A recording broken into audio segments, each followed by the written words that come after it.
Interdisciplinary Innovation Forum in Mathematical Biology. Just to give you a little bit of background about these innovation forums, we started back in January 2012, and our first forum was in new energy sources and global demand.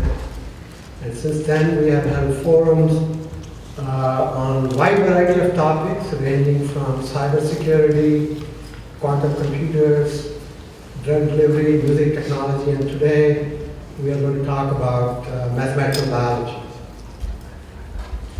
And I also like to mention that this is really a two-pronged approach by the college. We have a phase 2 part of these activities, what we do, and that is funding interdisciplinary team proposals. So if the faculty present here, you think of some idea where you can collaborate across campus, so we look forward to actually your submitting an interdisciplinary team proposal combining some of the ideas which are being discussed here today. And the deadline is coming up pretty quickly. It's April 15th, so we have a call for proposal about 3 times a year. So coming to today's topic, we are really excited about today's topic. We have world-renowned speakers today, and I will let Hassan lead the discussion, and he is going to wear 2 hats today from Department of Neurology as well as representing Department of Mathematics. So Hassan.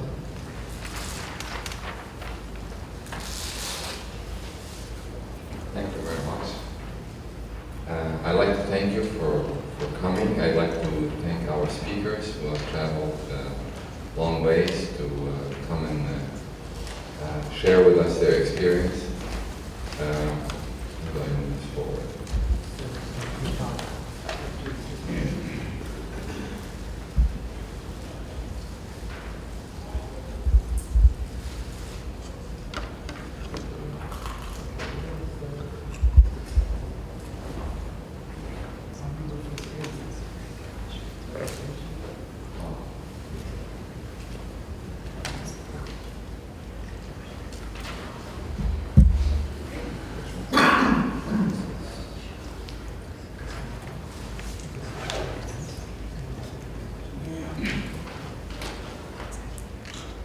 First, I'd like to thank Dean Palazzo, Yogesh, and Rudy for supporting this program. Without them, this would not be a possibility.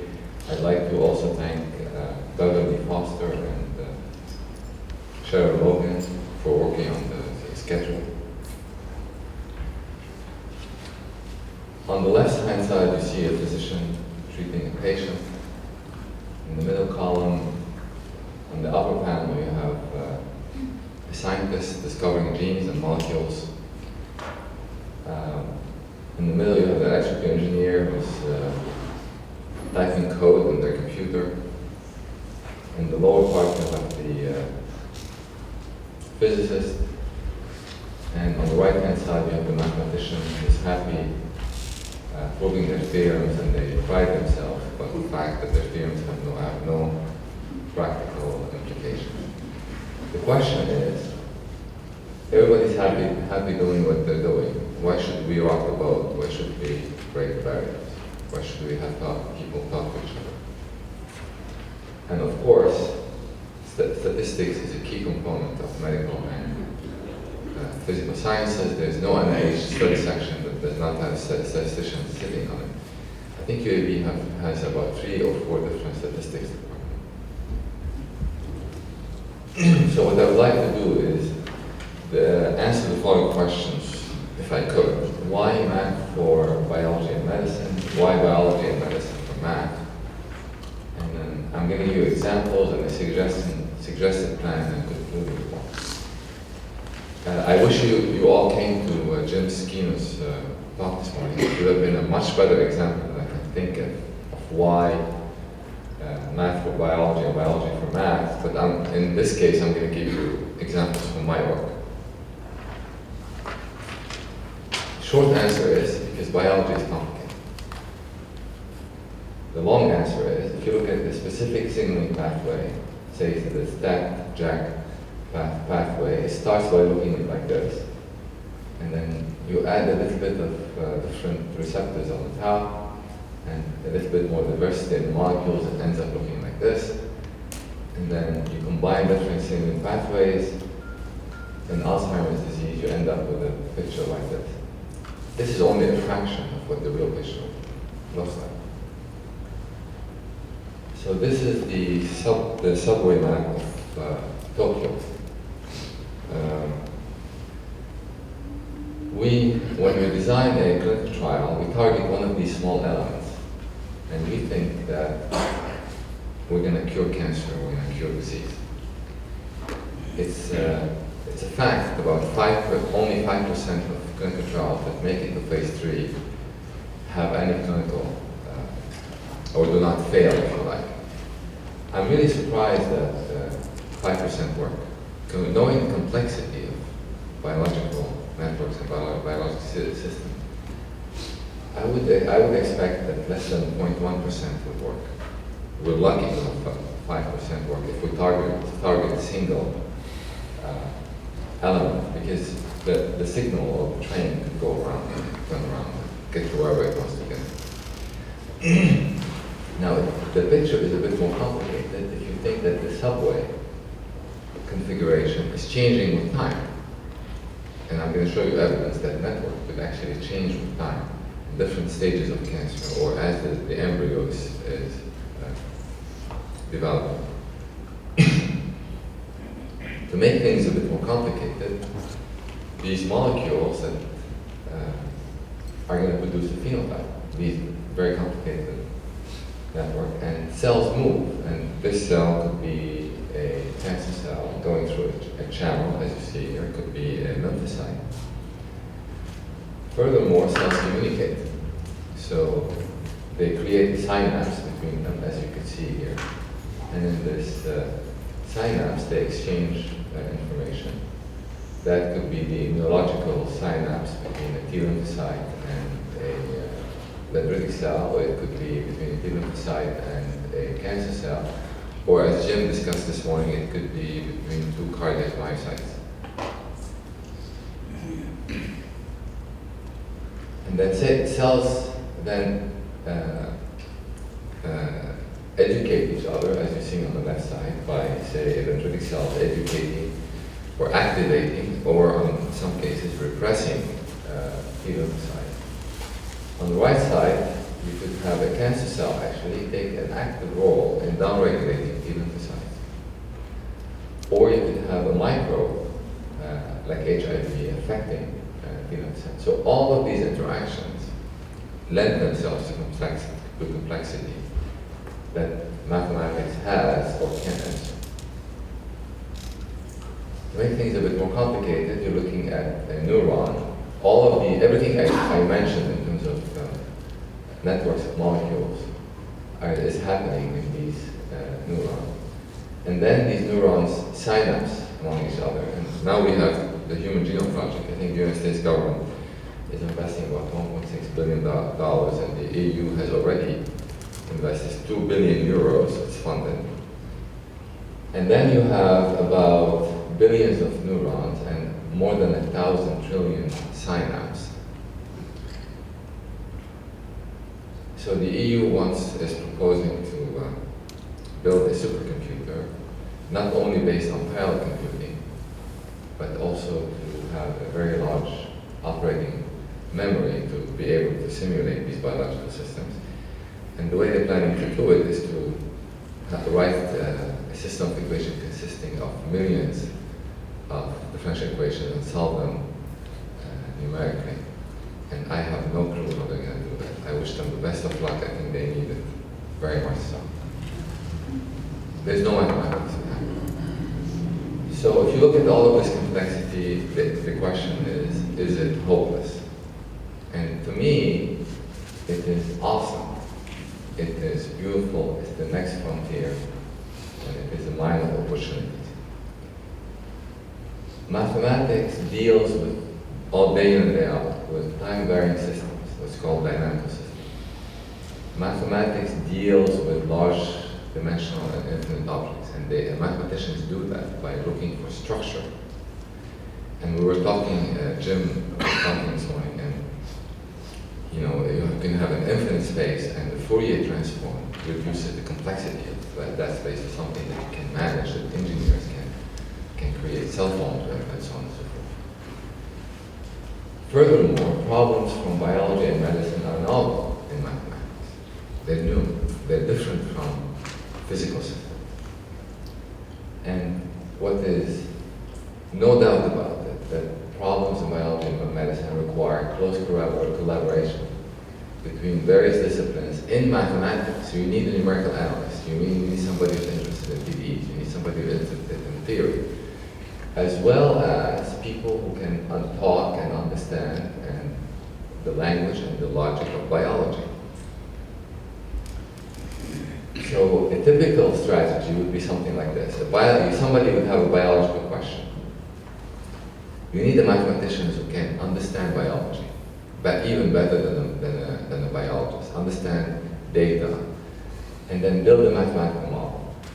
Now, I can build a mathematical model of 100 equations, and I can make it even write my name, though my name is complicated. But you cannot do anything with it. You cannot do theory with it. The elegance, the beauty is to generate the smallest system of equations, one or two equations, or the smallest possible, the smallest number of parameters that will replicate the biological behavior. And then you need validation. Validation requires close collaboration between the biologist and the mathematician. The mathematician will predict something like what Jim predicted this morning on the electrophysiology of the heart, and the biologist would go do the experiment. And that would answer hypotheses. But then this would lead to new questions, that would take you into new areas of biology that you had no clue you were going to get into when you first started this modeling problem. And again, in solving these, in producing the validation, you need numerical method. If you have a large system of PDEs, like the EU wants to do with a million or a couple million PDEs, there's no mathematics at this time that could give you an estimate of the error of the approximation. It doesn't exist. So they could do anything they want, and they could produce these nice figures, but I don't know what they mean that there's no mathematics to tell us how close that solution, that numerical solution is to the real solution. And then if you have a mathematical model that works, you have a law of nature, then you can take it and run with it in theory. It's not easy to produce a mathematical model that works. I've been working on one for the past 4 or 5 years, and until a week ago, I got it. I stopped changing it, and I think I'm close to finishing it. But it keeps changing with the validation back and forth between the interactions. But once you have it, then you can run the analytical theory, and believe it or not, the theorems that the mathematicians can prove could potentially have a real application. And then this could lead new advancement in theory and advancement in numerical analysis as well. So I'm going to give you examples from my work. We started from a question. There's a transcription repressor called clockwork orange. It's important in the circadian clock of the Drosophila. And the biologist couldn't understand why, if you mutate this repressor, the amplitude of the oscillation, they expected to increase, but it decreased. So we generated a mathematical model, we validated it, and I'm going to give you the resolution of this paradox in a minute. And then we used this mathematical model, and we predicted, and I'll show you those figures in a minute, that this molecule is actually anti-jitter. So when engineers make clocks, the problem is that these electronic clocks do jitter. The oscillation, when they come back with a little epsilon difference. And the way they fix that, they have a negative loop to sense this variation and then to arrange it. Lo and behold, it looks like that molecule does the same thing. It's a negative loop that senses the error and fixes it. And then we show that it is a chaotic system, and part of doing that, we used the supercomputer in Huntsville. We computed the Lyapunov exponent, and we wanted to study a conjecture, a very famous conjecture in statistics, mathematics, that you can compute the fractal dimension of an object from the Lyapunov exponent, so-called the Kaplan-Yorke conjecture. And then actually that model, which is a 15-dimensional model, provided the first counterexample of the Kaplan-Yorke conjecture. I'll show you the data in a second. And then this model inspired results on the theory of dynamical systems of these ODEs. And I'll show you these. I'm just going to flash these theorems quickly to the nature of this presentation. And then we used these equations to show that you can use the proper orthogonal decomposition method to estimate the parameters of oscillating molecular networks. This method has been used for estimating the parameters of PDEs, but we showed it works really exceptionally well, even in the presence of a lot of noise, to estimate the parameters of oscillating systems. And then we collaborated with an electrical engineer to use the model to actually discover that the varying network, the topology of the network, how the connections change in Drosophila embryo as the embryo evolves through time. And unexpectedly, we decided to apply it to colon cancer, and now we think that we have evidence to show that as colon cancer advances, the connectivity of the network changes with time. And we can actually use the connectivity of the network as a prognostic factor to predict the behavior of the tumor. Yes, sir? Do you mean the network within a cell or the intercellular network? The network within a single cell. Okay. Right. So I'm going to show you some of this very quickly. So suppose the bottom line here is if you have a weak repressor competing with a strong activator, the weak repressor becomes an activator, and I'll show you that. So on the left-hand side, you have a weak repressor. You bring it down. That's an arrow going down. If that goes down, then the target gene goes up. If that target gene goes up, the strong activator goes down. If you have negative, which this is what the clock looks like, the Drosophila. If the strong activator goes down, being stronger than the weak repressor, the target gene goes down. So the end result, weak repressor goes down, target gene goes down. It looks like it's acting like an activator.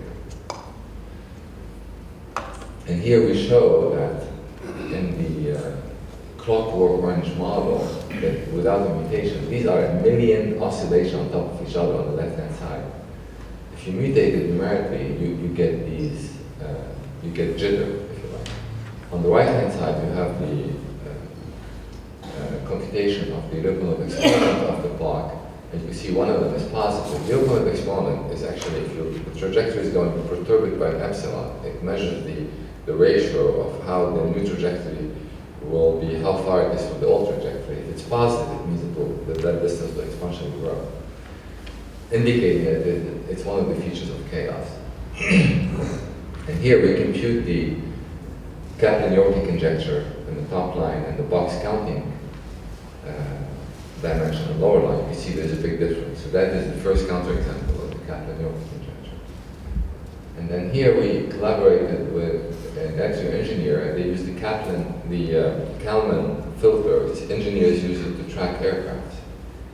And on the top, you can see the networks of the Drosophila clock, of the Drosophila embryo changing with time. It's interesting, they say the heart develops at day 10. We could see the heart genes pick up at day 10, and so on and so forth. In the lower part, you have the cellular networks on the left, normal colon cell, in the middle, and then on the next one is stage 2 cancer, stage 3 cancer, and stage 4 cancer.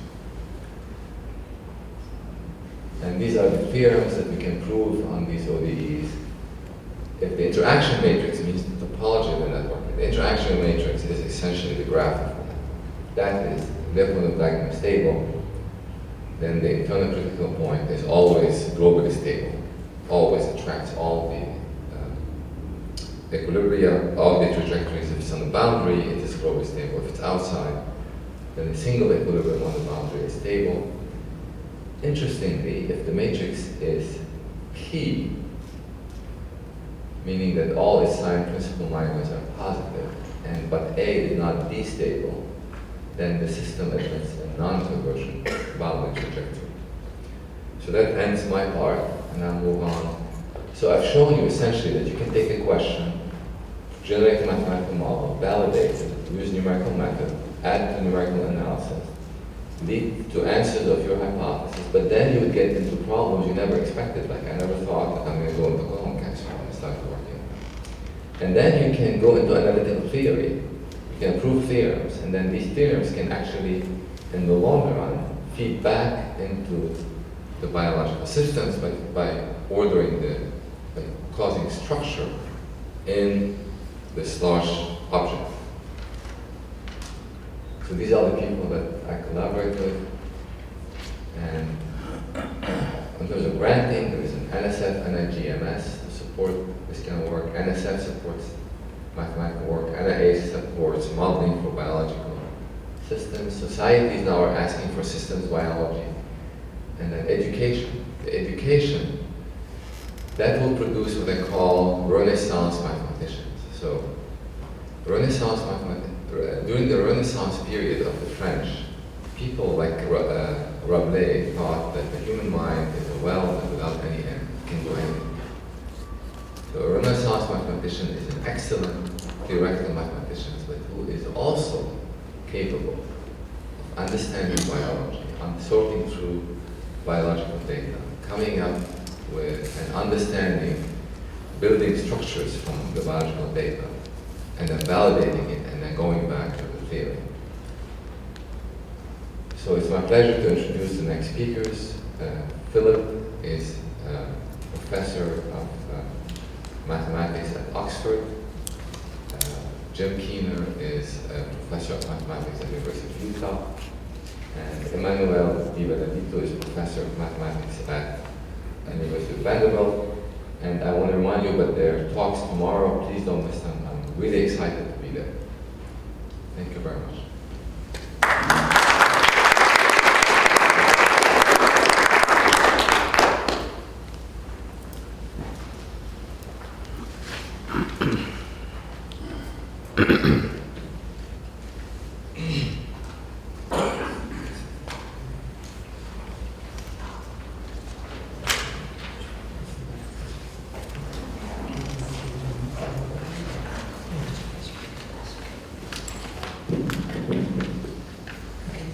Thank you. So I'd like to thank Hassan for organising this few days of very interesting meetings. And so I'm at this place here called the Wolfson Centre for Mathematical Biology, which was started by my advisor, Professor Jim Murray, and it's been going for 31 years. It started in 1983. So I'm going to talk about mathematical modelling, but in particular I'm going to talk about models in biology in this slide. And there are, to my mind, 4 different ways in which people do models, and each one of them is an abstraction. So when you talk to a biologist about a model, typically what they mean is a rat or a mouse. So they do experiments on the rat or the mouse, and there's an abstraction there because the assumption is that what happens in the rat is what happens in the human. In most cases that's true, in some cases it's not true. Then there's the next level of abstraction, which is in vitro modelling. So the idea there is that you go to the mouse, you cut out a piece of the mouse, you slap it onto a dish, and you make the assumption that by changing all the mechanical properties of the system, you haven't changed the biochemistry of it. But of course you have, because of mechanical construction, various other things. So you again have this step of abstraction where you're saying that whatever happens to my cells in the dish, my cells in the dish are behaving exactly the same way. So my mouse cells in the dish are behaving in exactly the same way as the human cells in the human body. Big abstraction, big leap of faith. The next sort of way of modelling, loosely terms are bioinformatics, that's looking at correlations. So you look at lots of data and then you make correlations between them. And you make the assumption that those correlations have somehow tell you about how these things are interacting with each other. So one of the classic examples of these is the correlation between lung cancer and smoking. And I think that's the biggest advance we've had so far in terms of saving lives in cancer, is telling people to stop smoking. You have to be a bit careful, because there's also a correlation between ice cream consumption and murder rate. So that obviously means that we should stop people from eating ice cream, and then we would reduce the murder rate. So you have to be careful about this. And then final one is mathematical biology, which is looking at mechanism. And of course, all of these are essentially trying to answer the same question, and they all link together with each other. And it's important to realise that my view is that in order to make advances in understanding biological systems, all of these have to work together. And that creates challenges in how do you create a system that allows you to do that, especially when university systems are very much based on disciplines and departments. They're not based on solving a particular problem. So these all tend to be done in different departments, and one of the big problems is how do you get these people to talk to each other? Okay, so as I said, I'm going to focus on mathematical biology. Before I do that, I just wanted to mention something about the UK. So there's, roughly speaking, 27 to 30 universities in the UK, so that's about a quarter of the universities, have significant mathematical biology groups in the mathematics departments. And as well as that, there are various institutes, like in Norwich and in London, which are where mathematics and mathematical modelling, the sort I was just mentioning, are intrinsic to the process of discovery in biology. And so these institutes very much try to link all of these together. So an institute can do that more easily than a university can do it. So in our university, in our department, I would say our centre, probably about 60% of the work we do is to try and develop the mathematics, the mathematical challenges that come up from doing biology. About 40% is spent working with biologists. And so we link with their computational biology group, so we have a seminar every Friday. We have about 60 or 70 people attend that. We've also got other centres that work on different aspects of mathematical modelling and bioinformatics. And we have these things called doctoral training centres, which are a new way of training graduate students. So the way of training graduate students in the UK is very different to the way of the training in the US. So basically, when I was a graduate student, what happened is you did your undergraduate degree, so you got your BA, you then became a graduate student, and you met your supervisor on the first day of your graduate study, and your research started then. No courses. If you're lucky, and I was lucky, I saw my advisor every week. If you're not lucky, you might see your advisor once a term, or maybe once a year. You had no training whatsoever, you had to do it all yourself. This is a new way of doing things. So what we do here is we bring students from all areas of science, and they come in, there's about 60 of them, and in the first 2 terms, the first 6 months, they get exposed to a lot of different areas of biology and science in particular that are linked to biology. So for example, they do courses in mathematical biology, in statistics, in image analysis, in cell biology, bioinformatics, physics, etc., etc. They then do 2 10-week research projects, ideally one in a wet lab and one in a theoretical lab, and then they do their research project, their doctorate. So they transfer to the department in which they're going to do their doctorate. One of the challenges with this is that there's no compensation made for the fact that if you're working in an interdisciplinary field, you need to have more than one discipline. And there's no compensation made for that at any stage of the career in the UK. So these people are expected to do their doctorate in the same length of time as someone who is doing mathematics.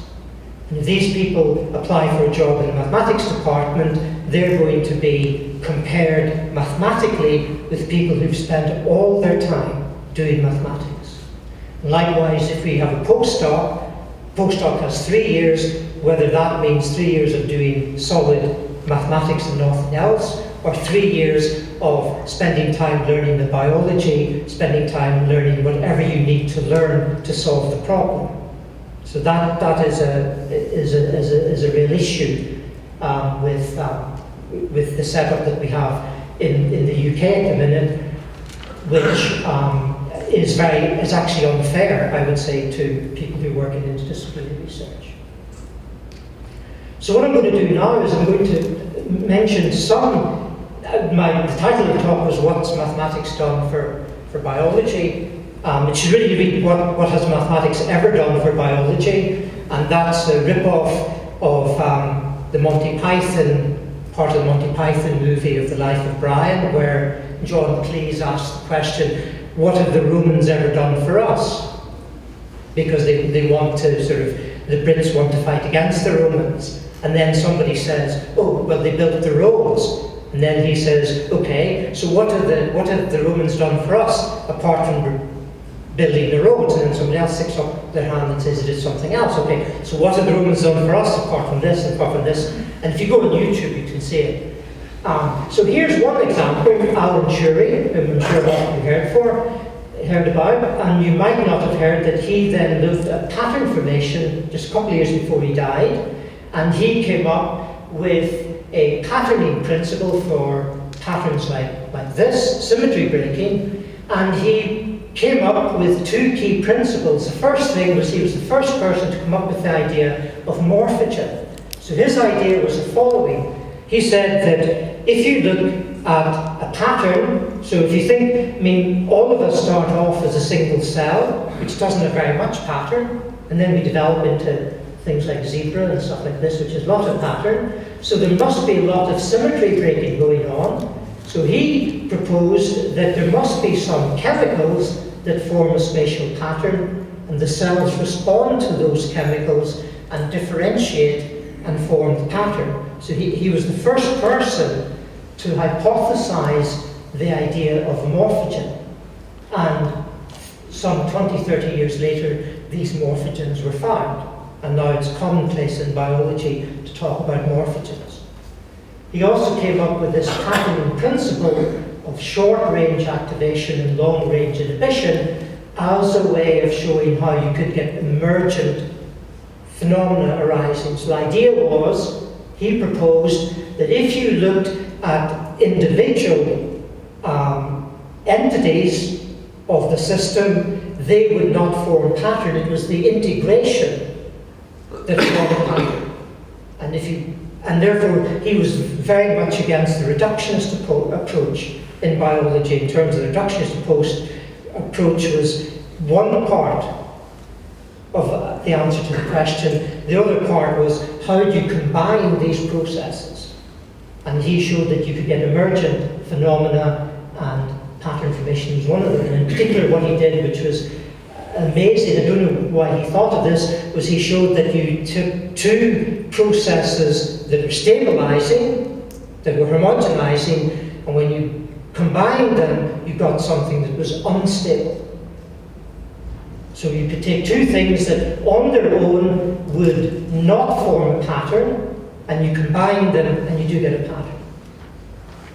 And in fact, just 2 weeks ago in PNAS was the first chemical demonstration of all the patterns that he said were possible.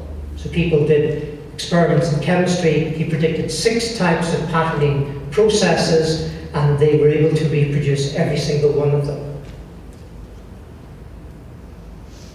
And here's some of the other patterns that this system gives. And this is the pattern from the simulation. Here's the pattern from the actual thing. These are work done by Hans Meinhardt. A second example is in physiology, the Hodgkin-Huxley model. So Hodgkin-Huxley were interested in looking at the propagation of electrical signals in the squid giant axon, and they made certain hypotheses of what the structure of the channels should be through which the ions moved. And they wrote down a set of 4 highly nonlinear ODEs, and by comparing them with data, they made predictions of the structure of the channels. And then these structures were then found to be true later on when the biology advanced. And if you do that, you get the Nobel Prize. Okay? So now I'm going to make a big leap onto the sort of stuff that we've been doing. So one of the key things about tumours, talking about in medicine, is that when a tumour starts to grow, I'm talking about solid tumours, a tumour needs vasculature. And this process is called angiogenesis. Angiogenesis is the process of making new vasculature. It's a process that's normal to our body. So, for example, when you get a cut, if it's not a surface cut, then you've destroyed some of your blood vessels. Those blood vessels are regenerated. So this is a normal thing that happens in the body. And what a tumour does is that it hijacks this process. So it creates its own vasculature, and then it can grow. And it can invade into the vasculature and then go to form a secondary tumour. So some 40 years ago it was proposed by Folkman that if we could stop angiogenesis, then the cancer would suffocate and would die, so we'd cure cancer. So what we needed to do was to develop anti-angiogenesis drugs. And now there are many of those. Avastin, there's other things, and some of them work. But unfortunately, again, this is something that worked extremely well in mice, cured mice of cancer. They don't really cure us of cancer. And what other people found, which is a very, very strange thing, was that anti-angiogenesis and chemo and radiotherapy work synergistically. Now, why is that a strange thing? Well, anti-angiogenesis is trying to stop oxygen and nutrient getting to the tumour so that the tumour will suffocate and die. Chemotherapy depends, stage-dependent chemotherapy depends on the cell dividing. And the cell needs energy and nutrients to divide. Radiotherapy works by linking up with the oxygen. So these things here need a well-oxygenated tumour in order to work very well. And this thing is supposed to stop oxygen from getting to the tumour. So you're taking two things that work absolutely opposite to each other, you're combining them together, and if somebody said to me, what's going to be the outcome of this? I would say, disaster. You're going to negate this, if you think of it in verbal reasoning, you're going to negate the effect of this by using this. But yet, how come they work synergistically? So we did a mathematical model of this, and basically what you just need to look at the top here. This is the tumour load over time. This is a prediction of the mathematical model, and this is under a certain density of vasculature. So you get it going to some steady state. What we do then is we reduce the vasculature density. And what happens is the model predicts that you actually get more tumour cells. And then if you reduce it further, you get fewer tumour cells. In other words, you get this biphasic response. So anti-angiogenesis would say that if you reduce, as you go along here, we're reducing the number of the vasculature, that this should be going down. And what our model predicts is that this should actually go up and come down. So in fact, from here to here, what's happening is you're actually enhancing the ability of the vasculature to deliver nutrient. And in fact, this is now what anti-angiogenesis drugs are being used for in certain cases. They're being used to enhance nutrient delivery, not to reduce nutrient delivery. Now, we came up with this mathematical model in 2006, and when you then think about it, and think about it mathematically, it's obvious that this should happen. And it was sort of surprising that nobody had thought about it before, because once you think about it, it's actually very, very simple why this should happen. It's not such a big deal. And it's surprising nobody thought about it beforehand. Another thing that we work on is in developmental biology. We work with colleagues at the Stars Research Institute, migration of cranial neural crest cells. So again, this has been done by students that work on our doctor training centre. So they're co-supervised by mathematicians, people like me, by the biologists, the Stowers, and by numerical analysts. And here, the neural crest cell population is crucial for proper development of head and peripheral nervous system. Basically, these cells have to go to a certain place, and they've got to do this properly. If they don't, you're in big trouble.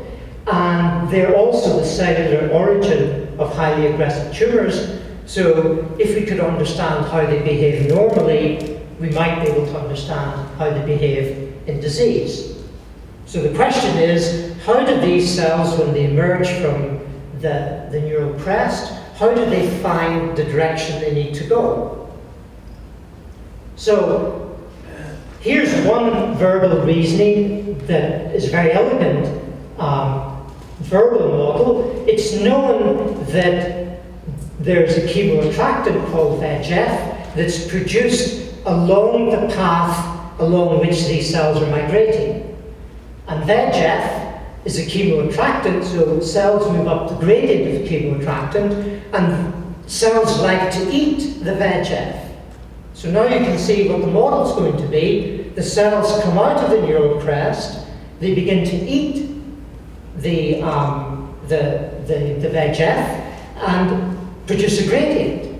And then they move up the gradient, so they continue to eat and move. Okay? So they form the gradient themselves, and they move. So we now, in fact, one thing that I should have mentioned right at the beginning when I talked about bioinformatics and mathematical biology has been going for at least 60 or 70 years.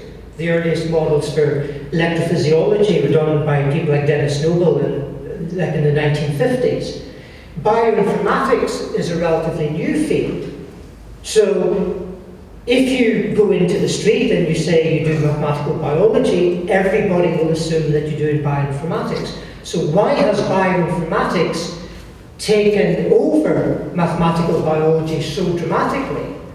And my theory of that is that to date, the data that have been available from biology are the sort of data that the tools of bioinformatics have been designed to deal with. The sort of data that mathematical biology needs, in the sense that I'm talking here, are data that change in time, because we're talking about things that change in time. Okay, that's what makes a biological system, things change in time.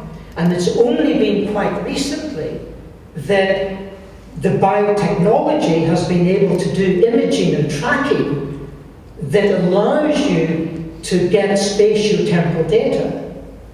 And so I think that now we're on the cusp of a brand new era in biology where sort of mathematical models of evolution will become more and more important, because now we have data to validate the models.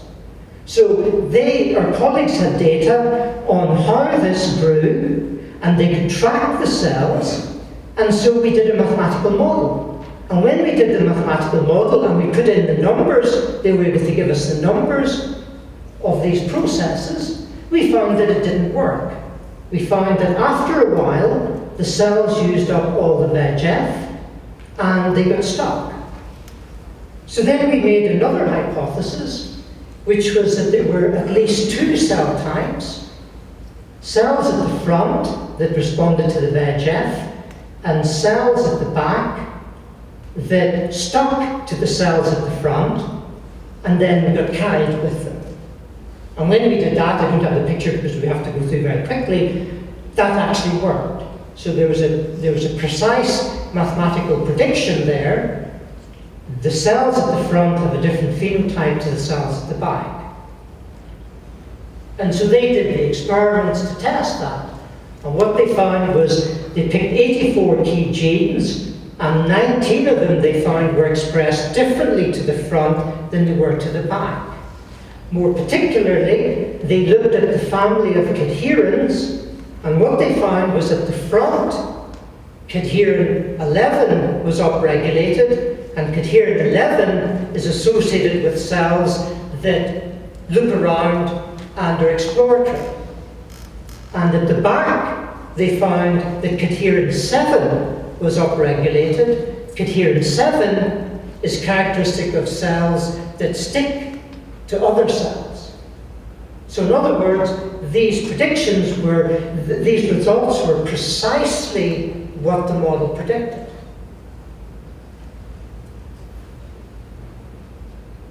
One sort of funny thing that happened here was we made some predictions and then they tested them experimentally. Well, what happened was we meet with each other, we decide we design the experiments with them, then they go back to Kansas, and we don't talk to each other then, because we don't want to accidentally influence each other. And then we meet again, and we present, here's what the model predicted, and they say, here's what the experiment predicted. So in one round of this, what was quite funny was there was an experiment where you transplanted cells from one to another, and they showed us the results. So they said, here's normally we track the cells, and here is when you do the experiment, that you still get cells invading, but they don't invade as much. And you mightn't be able to see this, but we said, well, we're sorry because our model is wrong in this case, because our model predicts that when you do this experiment, the transplanted cells will remain and won't move. So, but you've shown us that the transplanted cells move, so we're wrong, we're very sorry. And then they said, well, actually, we're very sorry, because in the majority of our experiments, the cells didn't move. And we thought that the experiment didn't work. And this is one of the few experiments in which the cells did move. Now this raises an interesting question, and it's the question of what does an experimentalist mean when they say the experiment didn't work? Does it mean the experiment didn't give the result they expected to get? And if that's the case, then are many experiments a self-fulfilling prophecy? Finally, I'll talk about this sort of endeavour I went into epidemiology. This was due to a colleague, Arnie Rao, who was visiting from India, and he was working with a couple of people who were working with the Indian sort of health people. And what they were trying to do is they were saying, well, if we want to put forward preventative strategies for AIDS, then in terms of vaccination, in terms of sort of education, etc., preventative measures, then obviously that costs money. So what we want to do is we want to find out that if we sort of try to educate this percentage of the population, what can we make a prediction of how many people will get AIDS? And if we say we're going to deal with this other percentage, how many people will get AIDS? Okay? And so the work that we did actually ended up going into the strategy plan for the National AIDS for Control Phase 3.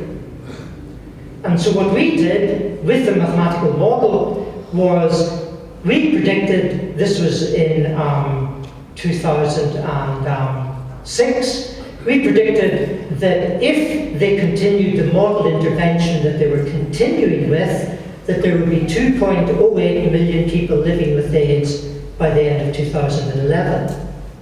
So that was a prediction we made in 2006. And in 2012, they released the actual value, and the number of people living with AIDS was 2.088. So they got it wrong. It should have been 2.08. Okay? So here's an example of where mathematical modeling can be used to design health strategies. Because then we can have faith in our model, and we can then now say, well, actually, this is the amount you'd have to increase the intervention in order to reduce, if you wanted to reduce this further. So I'd like to end there, except to say just one more thing about what are the mathematical challenges that come out of this type of work. And so we, and I'm as guilty as anybody else, tend to take things from physics and chemistry, and so physics and chemistry model, say, random motion by diffusion. But diffusion only works if you make the assumption that the length scales over which you're dealing are much larger than the length scale of the individual.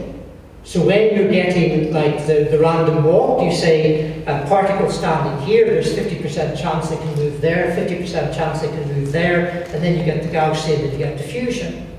This is not true with cells, because they've got volume. And therefore, if another cell is sitting here, there's not a 50% chance that we can move here. There's more chance we can move over here. Once you start taking volume into account, which is what we were doing actually in this problem here, when we actually did a PDE model of this rather than an individual-based model, so what you end up getting then is a highly non-linear diffusion term, where the microscopic behavior that you're assuming of how the cells interact with each other are represented macroscopically in the non-linear diffusion coefficient. And this leads to a new class of non-linear PDEs.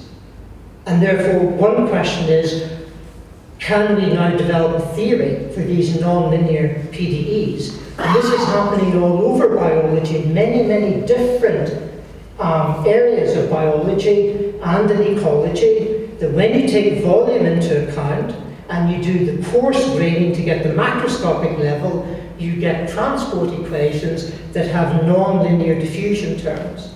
And that non-linearity incorporates the shape of the cells, the interactions of the cells, and whatever mechanics and chemical interactions you're assuming that are happening at this level, and leads to a very rich class, I would say, of differential equations and new challenges to look at. So I'll end there, and thank you for your attention.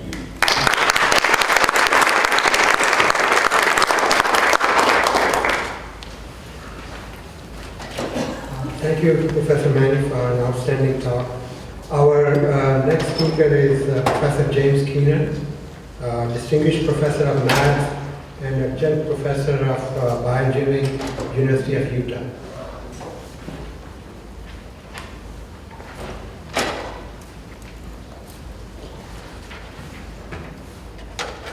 So it's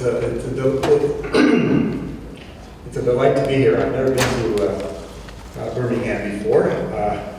I've been to Auburn once, and I have a former student there, and so, but this is my first time to this fine city, and I'm happy to be here. So my talk today is, so what I'm going to tell you today is sort of ramblings.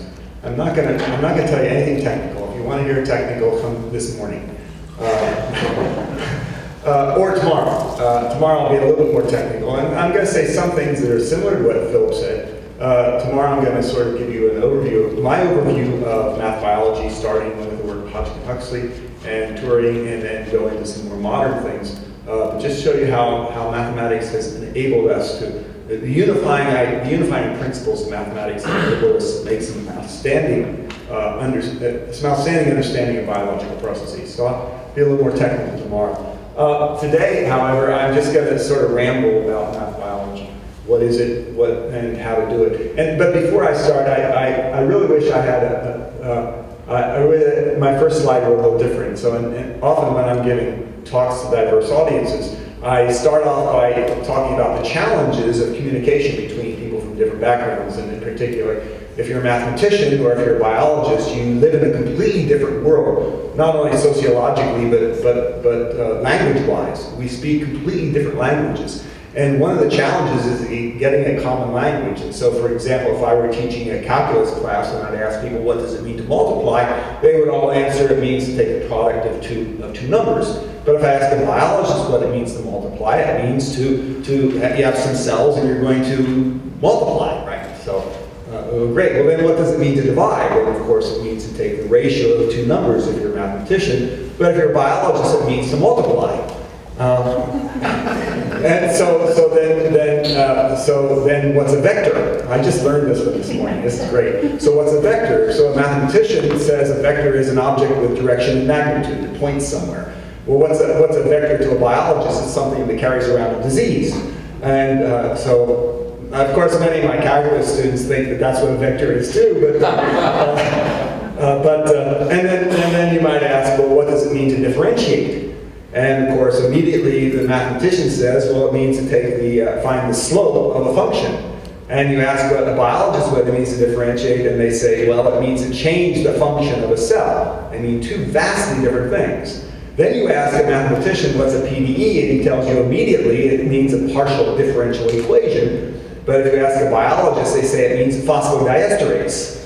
And then you look it up on Google, and you get Pennsylvania Department of Education.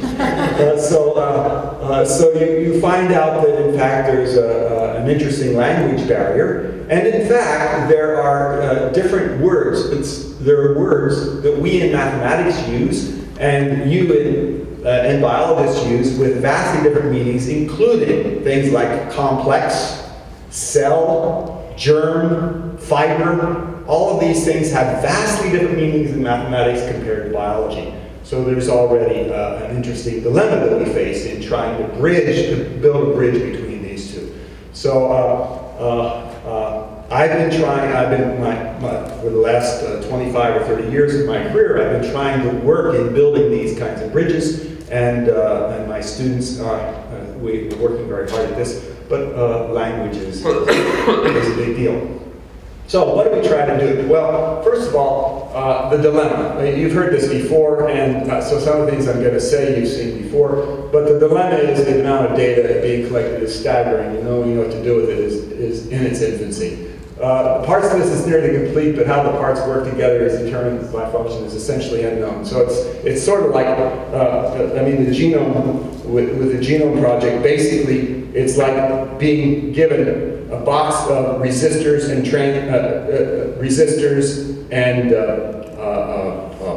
capacitors and inductors, and saying, this is a TV. How does it work? So you have all this bunch of parts, and so tell me how the TV works. But it's even worse than that. We've been given a list of 30,000 genes, and we're expected to be able to explain how this works. And we don't have a clue, really, of how it all works. And so that's really the challenge. So can mathematics help? Well, we would like to search for general principles, organizing and describing the data in more comprehensible ways. We'd like to develop, and I will say, quantitative, predictive, and mechanistic. And those three words are really very important here. So my goal in life is they should be quantitative in that we should be able to put numbers to them. They should be predictive in that they should be able to say something that you didn't already know. And they should be mechanistic in that they give an underlying understanding of what's going on, not black box where we just fit a whole bunch of things, but rather they should help us understand what the mechanism is. And they replace qualitative, correlative, and verbal explanations. For example, Philip mentioned a moment ago, there's apparently a correlation between ice cream eating and murder rates. Well, that's a correlative story. I don't know if one wants anyway, that's what we mean by correlation rather than some kind of deeper quantitative and predictive theory. Biological systems are complex. We've already seen slides like this before. This is a gene network for metabolism. I have no idea what the organism is, but you can look up on the internet and you see these kinds of things all the time. This is basically the wiring diagram that you get for any biological organism. There's this incredible wiring diagram, and then the question is, how in the world are we going to make any sense of this whatsoever? So here's my quick overview of biology. Biological processes are over many space and time scales, roughly 10 to the 16th orders of magnitude in space and time. In particular, you can think about genes, which are, well, very, very small, proteins, networks, cells, tissues, organisms, communities, and ecosystems, and there I've just spanned 10 to the 16 order of magnitude in scale, space scale. And if we in translational medicine or in individualized medicine have any dream whatsoever of knowing how you change a gene and how it affects the community, we've got a big task at hand. This moving from this small scale thing to this very large scale thing, this is an enormously challenging task. At the same time, time scales also have the same kind of challenge in that protein conformational changes take place on the order of picoseconds. Protein folding is again picoseconds. Action potential is on the order of milliseconds. Hormone secretion is on the order of seconds. Protein translation on the order of minutes. Cell cycle again in minutes. Circadian rhythms on the order of hours. Human disease processes may take weeks to months. Population changes take decades. Evolutionary scale adaptations can take centuries. And so again, we see that biological processes and the questions you might ask are spanning many, many orders of magnitude of time. And one can study things at any one of these scales, or one can try to answer larger questions about how these things interplay. And these are very challenging things. What are some of the biological challenges? Well, we were talking earlier just about information theory. So how is it that the genetic code, the sequences of DNA, how is it, what is the information content of that? And how is it that information is maintained, stored, communicated, and turns into function? Proteins, how do they fold? How do enzymes work? Just in general, how does an enzyme work? How is it that the conformational change of these enzymes leads to some kind of function that actually can be understood? Cells, how do cells move, contract, secrete, reproduce, signal, make decisions, regulate energy consumption, differentiate? And they differentiate not by taking calculus, I promise. I'm especially interested, so my work over the last couple of years has been focusing on the problem of making decisions, and in particular, how do cells take measurements?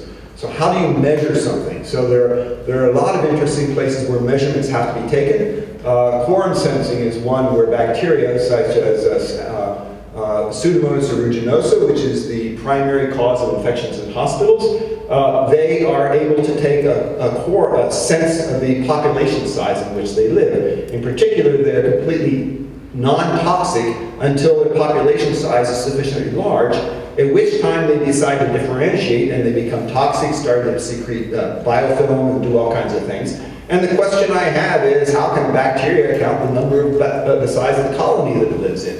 How do bacteria count? How do you take a measurement? So the analogous question is, suppose you're a bacterium, you're sitting in this room, how full is the room? And how would you know? And how would you make a decision on the basis of that? Another very interesting question relates to flagella. So flagella, so salmonella have these rotary motors and they spin them. And they have an interesting feature that the flagella on there are regulated for length. They're typically a body length, so 10 to 20 microns long. But if the flagellum is broken off, which can happen, they regrow their flagella. So how in the world do they know how long their flagella are? How do they do that? I think that's an interesting question, and the answer to that turns out to reveal some very interesting biology. So I'm interested very much in this question of decision making. But then there are other questions related to multicellularity. How do cells work together to provide function on any level? How do things work in tissues and organisms and development? Development's a fascinating question. You start with a single cell, and before long you see all these structures. I mean, it doesn't matter what you're interested in. You see eyes, and you see ears, and you see scales, and you see all these structures that have managed to form with very beautiful and with regularity. And how does that happen? How is that regulated? How is that built into the genetic pattern, if you wish, or the genetic network?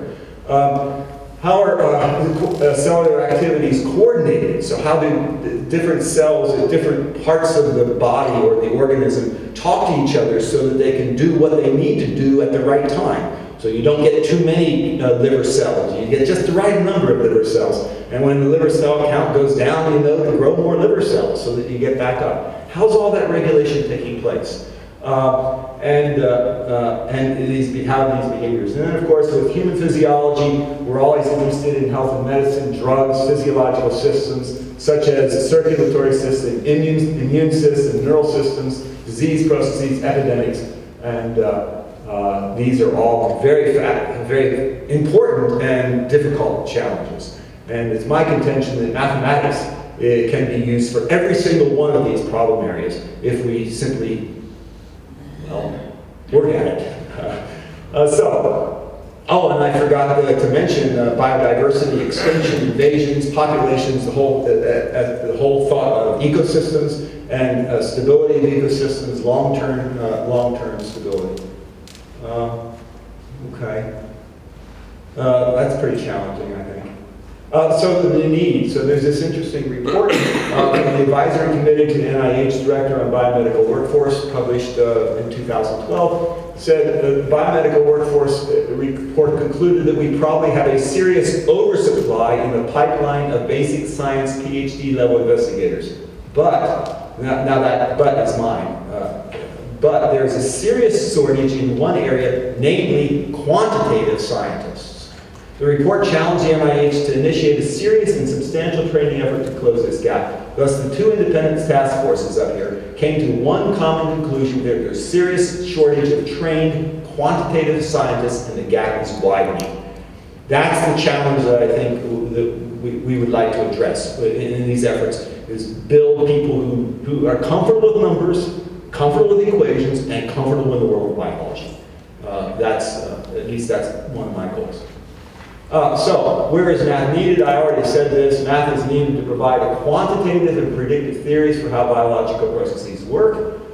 We need to learn how to move across spatial and temporal scales, what details to include and which to ignore, how to understand emergent behaviors. And let me spend a little time on this. What details to include and which to ignore. If you're a biologist, you won't allow me to ignore any detail. And part of the reason for that, I understand the reason for that. You spend many hours in your lab, or your grad student or undergrad spend many hours in your lab going through enormous amounts of data to find your gene or your protein. And it's really important because it took a lot of work to get there. And so you really don't like a mathematician coming along and saying, well, that's not important. It's really not a good thing to say. But the reality is that some things have more effect than others. And one of the challenges of mathematical modeling is to learn how to decide what's the most important thing and what's less important. So understanding sensitivity and how to sort out between detail and not detail, how to do that artfully and yet accurately, is a very serious place where mathematics is needed. And the other thing is emergent behaviors. So an emergent behavior is a feature of a population of things that is not a feature of the individual components. For example, you can study ants, the behavior of a single ant, for a long time, and never understand the foraging strategy of a community of ants. Because the foraging strategy of a community of ants is an emergent feature of how all the individual parts work together. And the same thing is true in cancer, the same thing is true in many of these other things. Heart is very interesting. You study a heart cell for your entire career, and you will not have any idea of what a cardiac arrhythmia is, because you do not know how the individual cells work together to form a collective behavior in the whole organ. And emergent behavior is a feature of the collection that is not necessarily a feature of the individual. And so mathematics, I think, is useful in trying to understand emergent behaviors. We need to understand stochasticity, so noise. Is it real or is it noise? And understanding the variability. We need to understand, or at least try to understand, complex systems. I think that the nature of robustness is really interesting. We have these incredibly complex systems, and they are able to operate stably for many, many, many years, even though all around them the environment is wildly changing. But these systems have this feature of stability that is absolutely remarkable. And trying to understand the nature and the nature of these. So I really like this statement. It's the science of putting the parts together to understand how the system works. Data handling and data mining, extracting information and finding patterns when you don't know what you're looking for, and to organize and describe the data in more comprehensible ways. So these are some of the mathematical challenges that we face. Now, so I thought I would tell you some recent successes of quantitative approaches, and these are some short stories of things that, and they're really simple. These are not sophisticated math stories at all, but they are stories of where math made a difference. And so I know of these because I was involved in very minor ways in some of these, but I want to tell you these 3 short stories of places where math made a difference. First, Biofire Diagnostics. So Biofire Diagnostics started out as a company it's actually in Salt Lake. It used to be called Idaho Technologies, and they make PCR. PCR devices, PCR polymerase chain reaction is the technology that was, I don't know how long ago it was discovered, but it's for fast duplication of DNA. So the idea is that with you have an appropriate primer, and the primers, you put the primer on, and then the polymerase, it's actually called a Taq polymerase, which these are heat insensitive polymerases. And so you put this polymerase in there, and you put the primer on, and then the DNA gets duplicated, and then you turn up the temperature and melt them so they all come apart, and then you cool it back down, and the process starts all over again. But if every cycle is efficient, then you get a doubling of DNA on every round. And so you can start with 10 copies of DNA, and in 40 cycles you have 10 times 2 to the 40th. So you've doubled this. And so very quickly, in the space of 20 minutes to an hour, you can have a very rapid collection of DNA. And this is a whole lot better than putting it into cell culture and waiting for the cells to do the duplication for you, because a cell cycle at 20 minutes to an hour is going to take many, many days to do the same thing that you can do in PCR. So PCR was absolutely critical to, the development of PCR was absolutely critical to much of the modern biology that we currently do. So what Biofire wanted to do was they wanted to use PCR in an analytical way. They want to do what's called quantitative PCR. I don't know if I have it up there.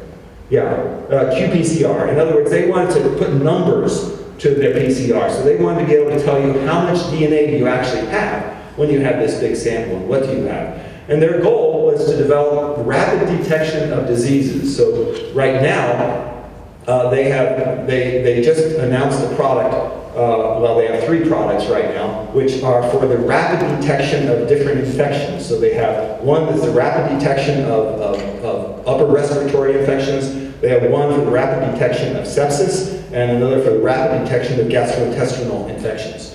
So what these are the chemistry associated with the DNA for 21 different upper respiratory infections. You go into the doctor, take a swab, put it in a pouch, click on the machine, an hour later they tell you what the infection is.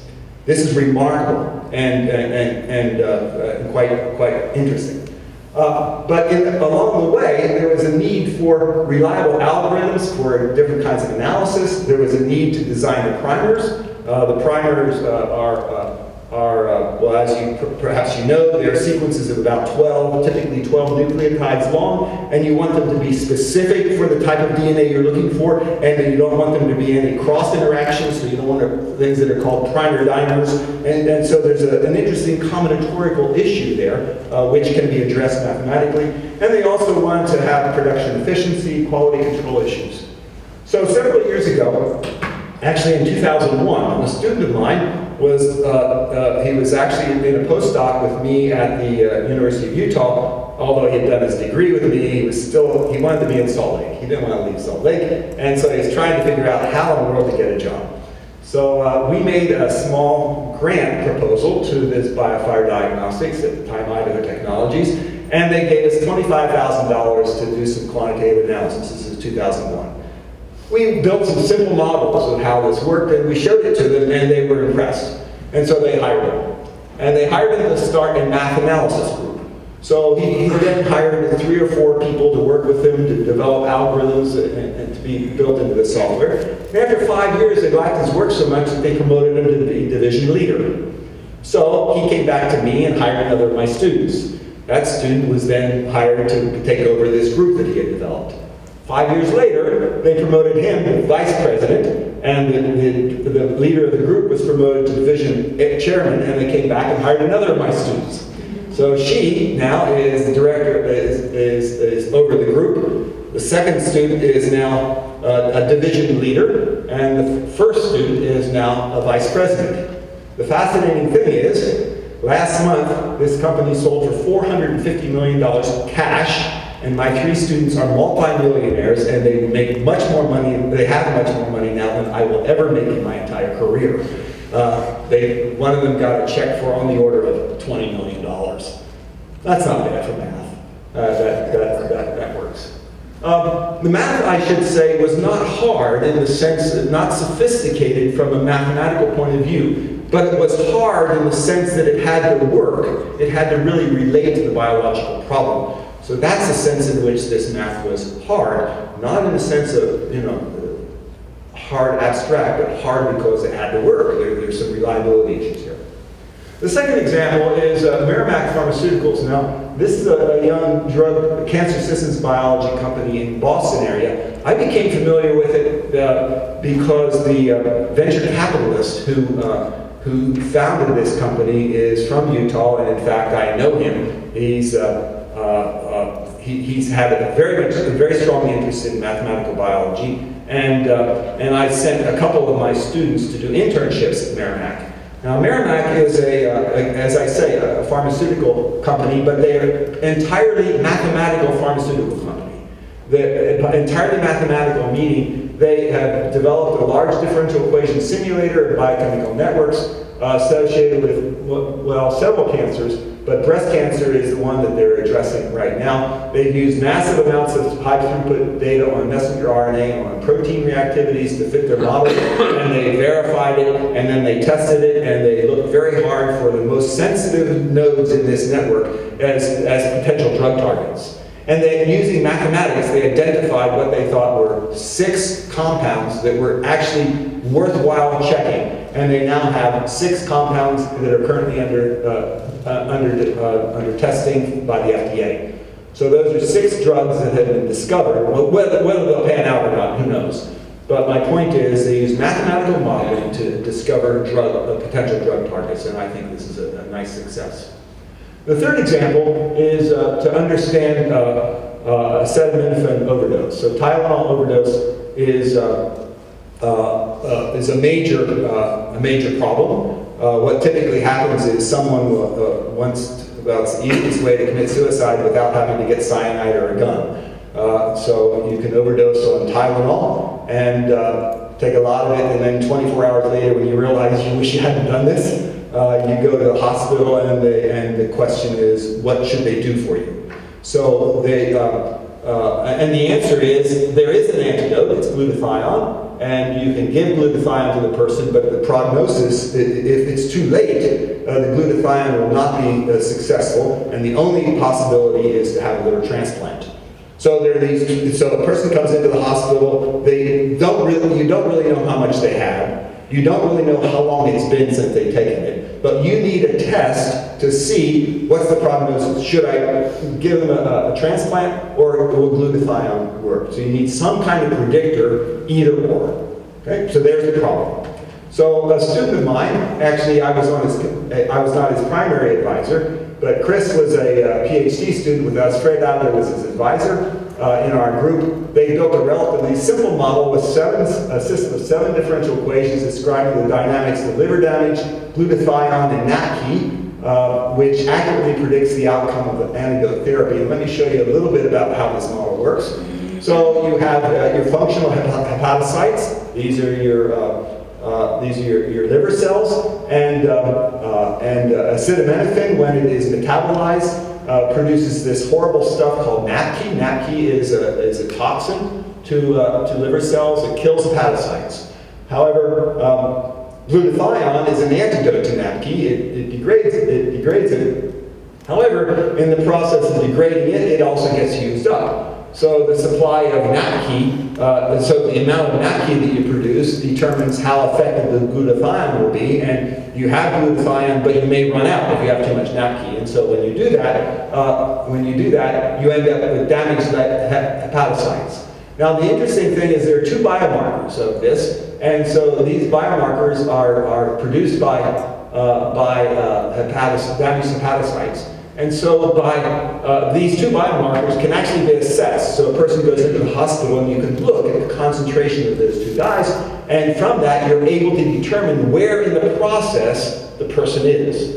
And so using those 2 biomarkers, they were able to make predictions. And this is a study of 50 different patients in which they predicted death or they predicted survival, and they got something like 98% right. I mean, they were really spot on. To a large degree. The point is that new treatment protocols are currently under investigation using this model of 7 differential equations.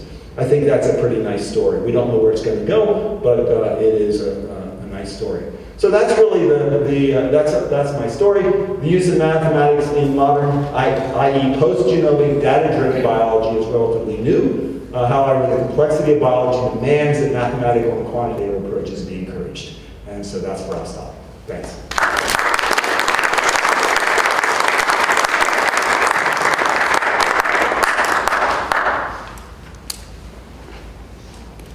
Thank you, Professor Keener, for an excellent summary of challenges in mathematical biology with 3 really very real-life practical examples. Our last speaker is Professor Emmanuel Benedito from our neighbor, Vanderbilt. He's a professor of mathematics and professor of molecular physiology and biophysics. Thank you. How this works.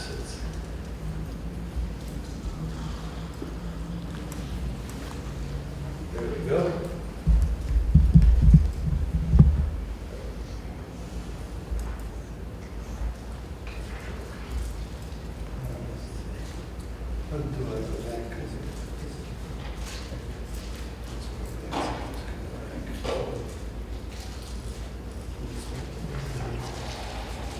Great, thank you. Thanks for having me. It's been a pleasure. This is the second time we have been in Birmingham, and I like it every time I come. Hassan told me I should give my vision of biomathematics. But to paraphrase Pope Francis, who am I to give any vision? He was asked to condemn some alleged sinner, and he said, who am I to judge a sinner? So who am I to generate a vision?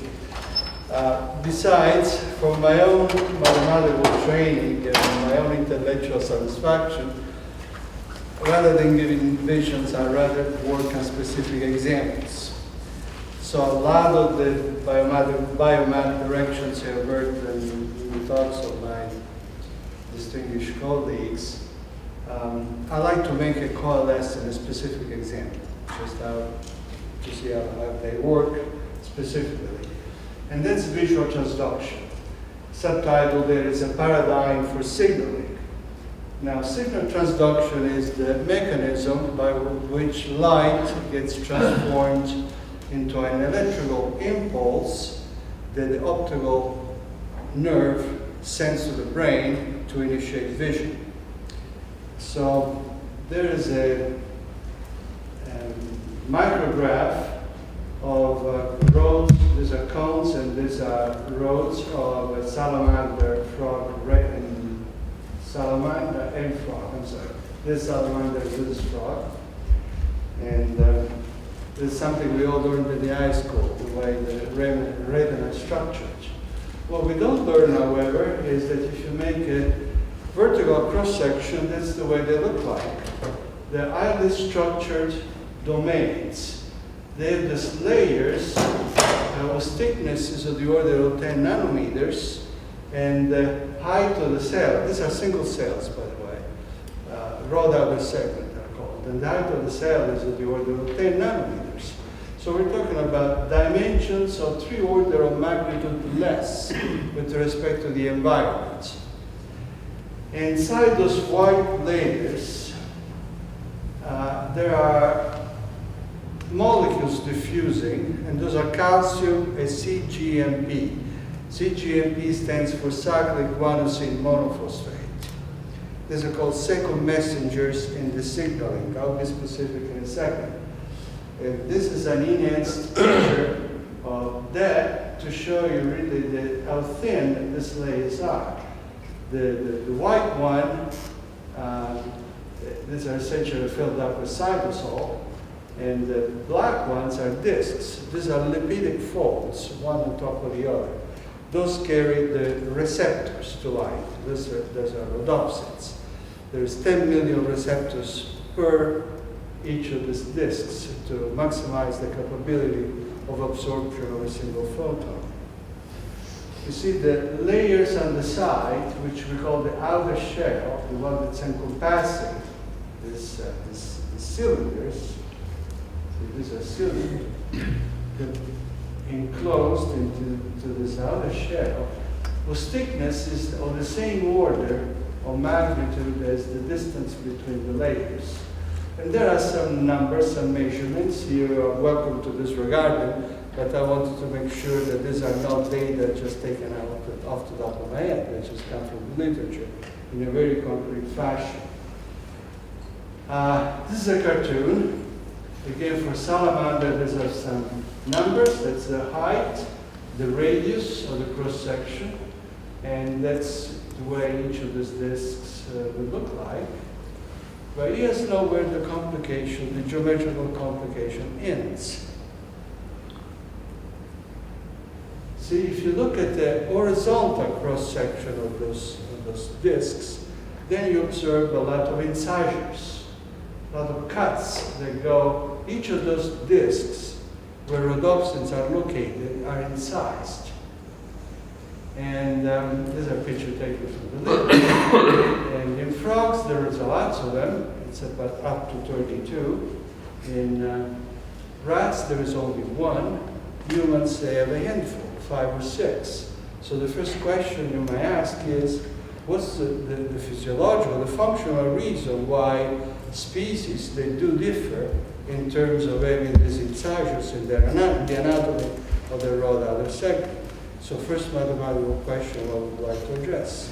Is there a way of, incidentally, up to now, the presence of the incisors has been unknown. I think we've shed a little light on that, I'll be more specific in a minute. They were considered as being hereditary residues. That's the best of the knowledge about these things. So here's my vision. I will interject some little nuggets of vision as I go along, and the specific examples. As again, there might be formula, but please disregard it. The geometry and anatomy of a system is extremely important. The intricate geometry fostered novel mathematics. Dr. Hassan insisted that biomathematics should generate good mathematics. That's an example where good mathematics can be generated out of just looking at the geometry of the system. The reason being, when we go forward, that, I'll tell you in a minute what the reason is. But in the meantime, let me tell you how light is generated. See, this is a molecule of rhodopsin, it's a cartoon. There is the red C11 retinol inside it, which is just a wire. A photon of light comes in, stretches it, the rhodopsin changes its conformation, located in one of those discs. There's a further cartoon of that, light, rhodopsin. The stretching is called activation. The activation passes the signal along to a G protein. Technically, you expel a 3-phosphate and acquire, the other way around. Expel a 2-phosphate and acquire a 3-phosphate. The signal gets passed along to an old acquaintance of ours, the PDE, that you heard this morning, the phosphodiesterase, which is an effector code. So the G protein is a transducer, so it's a receptor, transducer, effector, and the effect, or the effector, if you allow me the tongue twister, is taking away the cGMP, the second message I mentioned before, cyclic guanosine monophosphate, out of ionic channels, which are located on the side. I'm sorry, I'm afraid this one will be working. There we go. As I wish. Anyway, when you see that opening there, this says dark, these ionic channels are on the side of the cylinder, the rod out the center, and they're open all the time.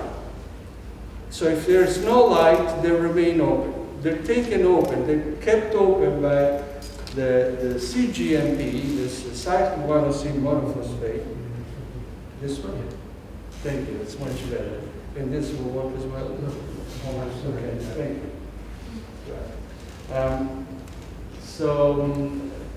So they're open all the time.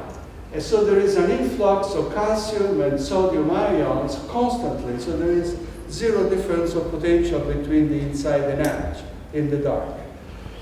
The moment the cGMP is removed from those, cGMP works like a scaffolding. It keeps them open, these channels.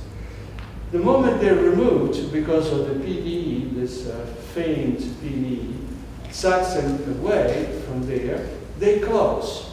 So there is a drop in potential because ions that no longer flow, and that generates the electrical pulse that initiates vision.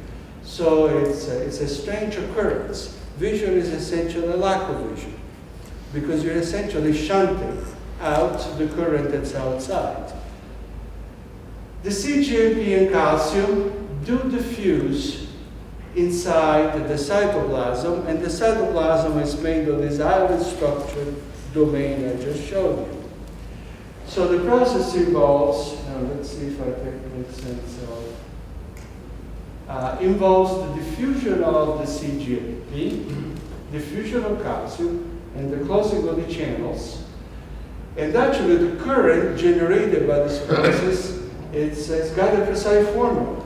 Biologists give it to us. It's given by Eelstrom. From cGMP is the one that's causing the current. It's located on the boundary of the cylinder. So any modeling, now we're coming to mathematics, any modeling has got to take care of the locality of where this process is taken care of. I mean, I don't mean to say that, I didn't mean that.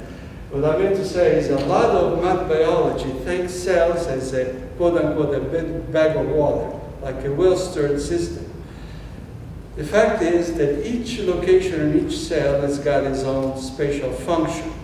So to model the generation of the current, you've got to understand what the cGMP is happening just where it's being depleted, which is at the boundary of this structural domain that I just mentioned. So since I'm a mathematician, this cGMP, I'm going to call it Q, function of space and time from now on. This exponent is called the Hill's coefficient, which for biochemical reasons is about 2.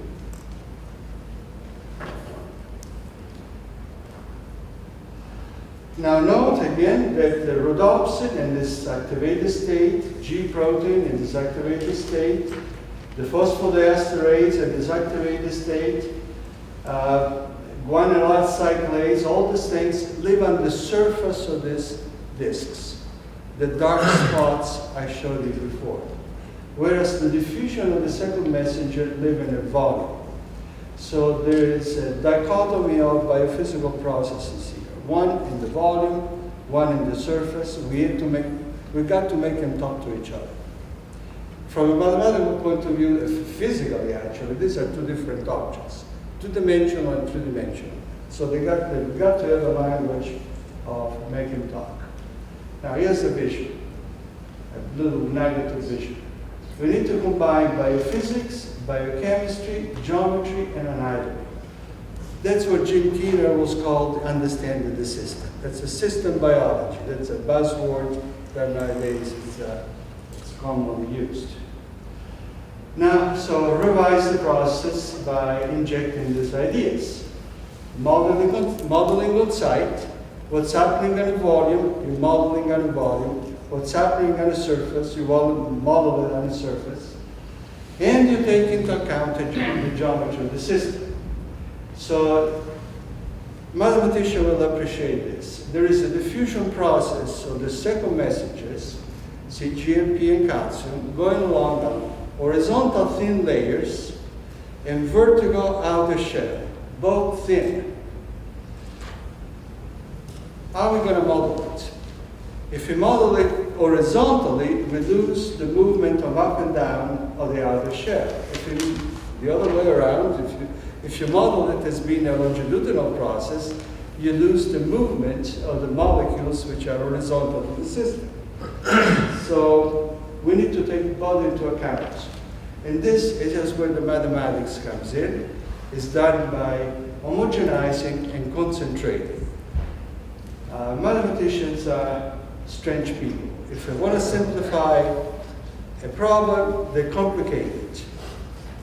And the complication comes into this. We take these layers, which are finitely many. For salamanders are about 1,000 of them. And we make them go to infinity. That is, we make them thinner and thinner, and we put more and more of them. But the way we do it, it's not to affect the physics. Disregard the formula if you wish. But what the formula is saying is that this exercising of multiplying the layers and reducing the thickness is done in such a way as to preserve the available putative volume of the cytosol as being constant. In other words, at each time you're doing this, the cytoplasm has the same volume. Of course, physically that's not the case. It's a mathematical artifact, but it has to be. So we pass to the limit. And here's where, again, disregard formula, if you like. Incisors from a three-dimensional objects get cast into segments. The cylinder gets cast into the cylinder with something cut out of it. There's a mathematical description of what these pictures mean, but that's all I really want to say on that. And approximating second messengers in these limiting processes actually do not tend to a single limit, but they tend to three limits. I'm saying this for the mathematician to satisfy Dr. Hassan that wants good mathematics coming out of bio. And the three limits are one in the interior, one on the outer shell, because all the three processes to be verified, satisfied, and one on the incisors. And here's the way the final limiting equation look like, and I have no pretension of explaining line by line what this thing mean. But for the mathematicians expert in the room, I'd like you to notice that this is a partial differential equation. This is another one, and this is another one. Three of them in different domains. One in two-dimensional domains, another in two-dimensional domains, and one in three-dimensional domains. To the expert eye of a mathematician, you'll notice that these PDEs, these are partial differential equations, no phosphorescence. They do not have any boundary conditions, which is rather funny for for mathematicians. They have no boundary conditions. Each of them is the boundary condition of the preceding one. In other words, I'm not assigning a PDE, a process in the interior, and what's its worth on the boundary. But on the boundary, I'm assigning another process. And I say the result of the process fits what's inside. So this is an unusual way. So there you have it. It's an unusual way of looking at partial differential equations, where no boundary conditions are specified. And of course, as a mathematician, I got to show this whole thing makes sense. These were posed. Actually, it's a good limit and all the stuff, but it's probably beyond what we want to do in this audience. So that's what I was going to sort of just mention in my little blurb. And there we go. It's novel mathematics, PDEs and fractured domains. Experts know that partial differential equations on domains with spikes are particularly bitter, particularly nasty. Whenever you have domains with cusps, it's extremely hard to solve analytically any form of partial differential or numerically for that matter. Anyway, let me go back to the statement because I disregarded one point. There is this F here, which I told you not to look at the formulas, but now I'm changing my mind. The F is the mechanism that contains the biochemistry of the process. It's telling us how the PDE, again it keeps coming, this silly PDE, is informing the diffusion of the second messengers inside the cytoplasm, or the homogenized cytoplasm. So eventually this PDE has got to be determined. It's a datum which is generated by the activation cascade. And I'm going to say a little more on this. Again, we should keep making sure that the mathematics is reflecting the biochemistry. Are we doing good so far? Well, these are simulations against data provided to us by Frederic Cialo. He's an HHMI, long-time collaborator of ours. The experimental one are the reds, and the blue ones are the simulated ones. Actually, the simulated ones are done two ways. With the system, if no homogenization was done, and in the system where homogenization was performed, and these two things were indistinguishable. You say, why I'm making this point? Because the full model, non-homogenized, we actually created a code and we ran it at the Oak Ridge labs, and it took 57 hours for 8-second simulation. And then we did the homogenized model where the complex geometry disappears in the limit. Then the same simulation, unfortunately, you can read the line, it ran 50 seconds on the desktop. So that's a machine to create a virtual real-time experiment. Now you can change your parameter, make your raw data segment longer, like in mice. In mice, it's longer than salamander. Or make it shorter, put more incisors, less incisors. In 50 seconds, you have the results. You know exactly how so then you might ask, so what are the incisors good for? So stay tuned. I'll get back to this in a minute. And these are simulations we can do by showing, for example, as a function of the incisors, the current response, what they could be, if in terms of several. You see, if you have a lot of incisors, like in salamanders, the response is higher and faster. With fewer incisors, it's lower. There's a nice article, sort of devoted one on this story. It's a salamander, or a frog. It needs only 1 or 2 photons to catch a fly. And they need it because that's where the livelihood depends on. And they don't need to have a good, sharp vision. The only thing they need is to have this blurry thing to catch. So they have a lot of incisors because the response is faster that way, even though it's blurrier. In mouse, there are fewer incisors, so the response is lower, but the vision is far more sharp. So this raises the issue of the sharpness versus the acuity, versus the blurriness of the vision. And that's the next thing I want to address. So much for this. So another little thing of vision for this hopefully program to be at UAB by math. You cannot do without numerical analysis and programming. And that's essentially is the capability of replacing wet bench experiments with virtual experiments. And we live in interesting times, like Confucius used to say, is we can use machines. You know, I remember when I typed my thesis, I did it on a typewriter.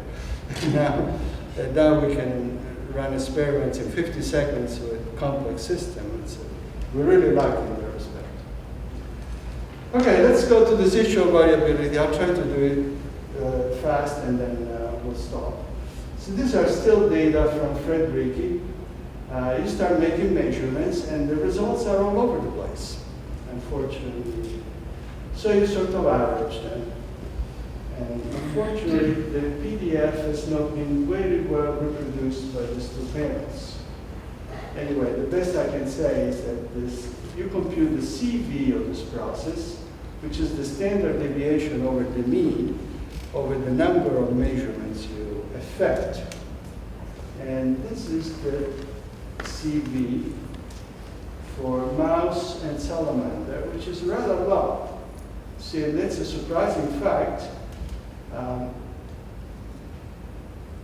because the process, so this is for mouse is even lower, as I mentioned before. So this is salamander, low CV, but higher than the mouse, which means the vision is less sharp for salamander than mouse, because there is less variability than mouse than salamander. So that's surprising because the process is full of random effects. A photon hits the rhodopsin segment, picks up a rhodopsin. The rhodopsin, we don't know where it's located. It's a random location where the activation occurs. Rhodopsin starts moving, and he goes into a random path, Brownian motion. The interval between which the rhodopsin activates and dies, then he undergoes a certain number of molecular states. Now, n, because I'm a mathematical deformation. For mouse, the steps are exactly 6.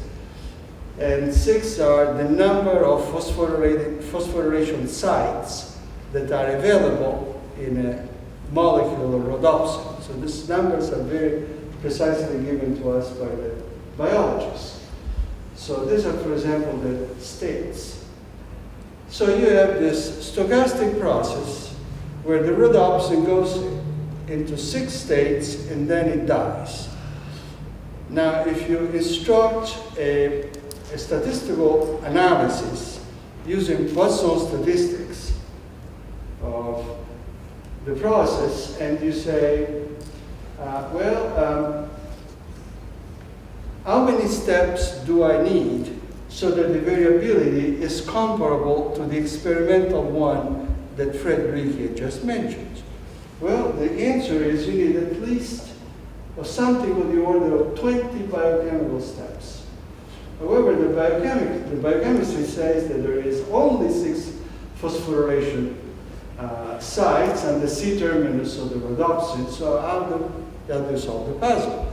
The puzzle is interesting, you see, because essentially we're saying we're perceiving a signal. We're perceiving it in a random fashion. It's very variable. So in principle, we shouldn't be able to see it real well.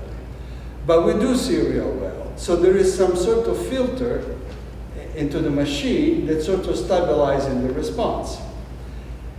Give me a second to go back to the title. I called it a paradigm for signaling.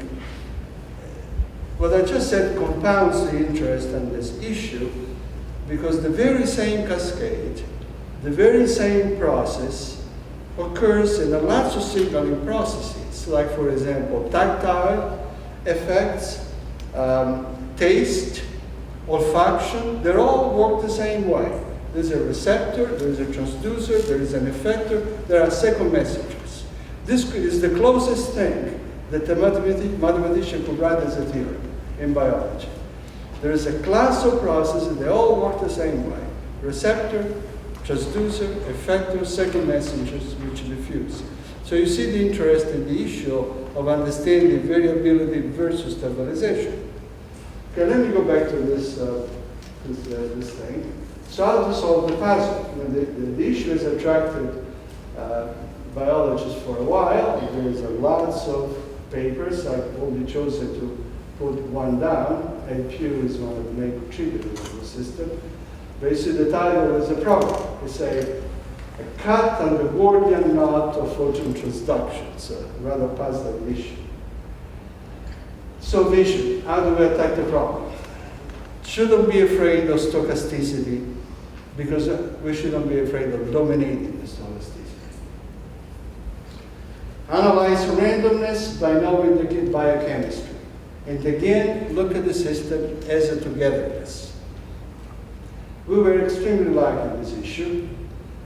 Our collaborators, my colleague at Vanderbilt, Sela Gurevich, is one of the best biochemists in the country, had just completed work and in this direction where he studied the progression of phosphorylation processes in the system I'm looking at. So we wrote to him, obviously, and he told us that the process actually, the end steps, there shouldn't be end, should be only 6. So what's the difference between the n and the 6th? Because the Poisson statistics looks at the n as if they were equal probable, but they're not equal probable. Because the moment the rhodopsin acquires a phosphate, then it's more likely to acquire another one. The system works in a cooperative fashion. So with this advice, we devised a continuous time Markov chain for this issue. The parameters were given again by this lab. Lambda j's are the phosphorylate affinities for phosphorylations, is how likely are a rhodopsin to acquire a further phosphate, and the mu j is the likelihood of being arrested, actually, of being quenched. So you devise essentially that's where the biochemistry is, really. So you devise a model for that, put it to formulae, write the code, and then test the variability on 2 quantities. One is the total current coming out of the system, that's at the outset of the process. And one is the activity of this PDE, which keeps coming back. Remember, the PDE is where the variability resides. It's the closest thing to being rendered, because that's the one that receives the signal from the rhodopsin. Whereas the current is the one that actually makes us see, is the one that through the optic nerve goes to the brain. So we don't care whether this is variable, but we care whether this should not be variable. Okay? So simulations. Again, the issue is why is the CB of the photocurrent low? And these are simulated graphs of that. You see this, the wiggly one is the experimental one, the red one is the simulated one. But that's not what really we did this study for. We did it because of this picture. This is simulation for mouse.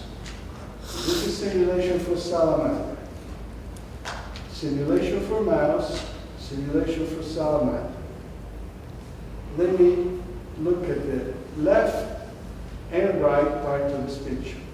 Here, we're computing the variability of the effector, the variability of the variable random input. Here, we're computing the variability of the total current. You see, the signal comes in, there is a lots of variability. The variability goes into the diffusion of the second messenger to produce current. The output is low variable with respect to the input. So essentially, and the nice thing you see is that this is occurring for salamander, and for mouse. So quote unquote, as far as I'm concerned, it's a theorem. It's the way the system is behaving. Conclusion. The signal is random. The output is stable. Activation has got to be random because the biochemistry says it's got to be. The diffusion of the second messenger stabilizes it, system. That's the system behavior of the machine. So randomness cannot be avoided. If you want to see well, we got to have a stable current. The machine is managing to do both. And this is a solution of this puzzle that wasn't known. Let me give you just 1 second. This is a summary of what I just said. A couple of things. One is some bibliography. I put it there a bit because of self-advertising, but mostly because if there's one thing I want to say to the mathematician embarking into this endeavor, is that they got to impress the biologist. You have to publish in papers where the biologists will publish. Otherwise, we sort of exchange theorems with one another. And last one is some acknowledgement. There are hardcore mathematicians for the student of mine. These are engineers, and this is a numerical analyst, Seva Gurevich, and Heidi Ham, high-class biologist at Vanderbilt, Frederici, HHMI in Seattle, Clint McKean at Harvard, some postdocs, and then another part of vision. Unfortunately, it's more venial, but it's there. You need money to do it. So NIH and the Keck foundations are been our funding sources so far. Final thing, this is my last slice. I urge biomathematicians to do biomathematics without fitting parameters, because the validity of a model disappears if you have more than 3 or 4 free parameters to play with. Thank you for your attention.